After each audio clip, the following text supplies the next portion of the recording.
Raisin, October 5th, 2002, revised June 19th, 2022.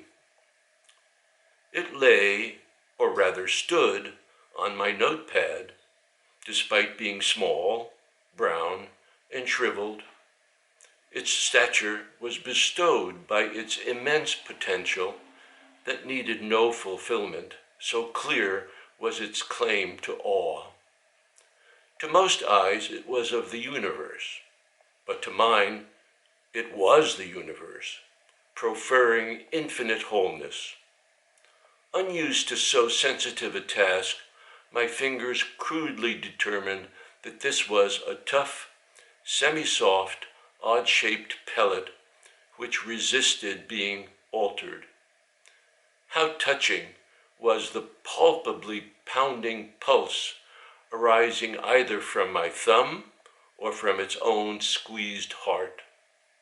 My arm, like a hand-cranked construction crane, brought the tiny, almost weightless captive to my lips, which welcomed the transfer. Although at first they did little more than grasp, they soon performed far more sensitively than my fingers, as they distinguished heretofore hidden qualities of texture, shape, and resilience. Further exploration by my lips was cut short by the assertion of their habitual role to pass their prey to my teeth, which held the fruit for further examination by a curious moist tongue tip and a sensuously lubricated lip lining.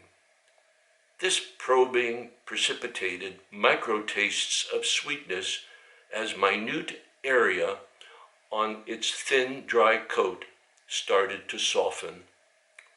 Like a cat playing with its trapped mouse, my tongue, lips, and teeth began slowly to twirl it, sensuously savoring its gradual softening and expansion.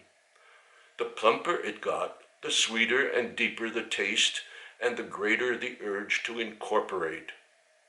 Now, in the forefront of my mouth and mind, what had been whole was soon in halves, quarters, and finally disintegrated into a sweet, multi-textured lekvar whose bits of skin offered a gratifying resistance to my teeth. Its soft, slightly grainy inner flesh offered simple satisfaction to my tongue. Had I eaten raisins before?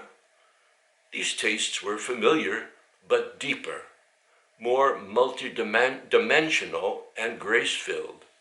I held this tiny mass of sweet paste until the pull to peristalsis sent my tongue, teeth, and palate to their well-practiced roles for compacting the now pulverized raisin into a bolus and guiding it to the back of my tongue, triggering a series of powerful pushes into my readied esophagus.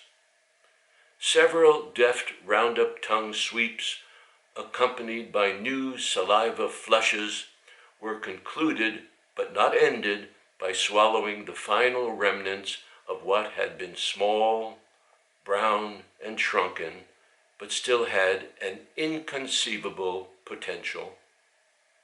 How long before I, too, will be small, brown, and shriveled, swallowed into the infinitude of this raisin's journey?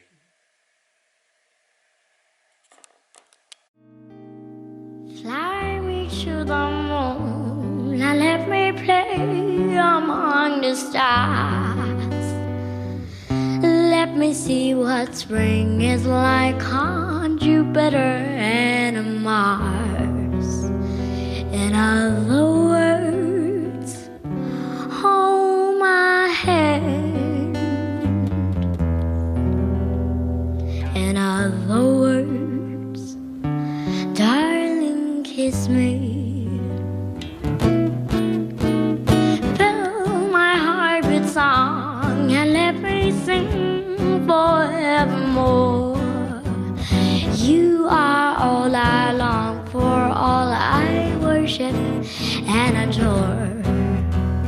In other words, please be true.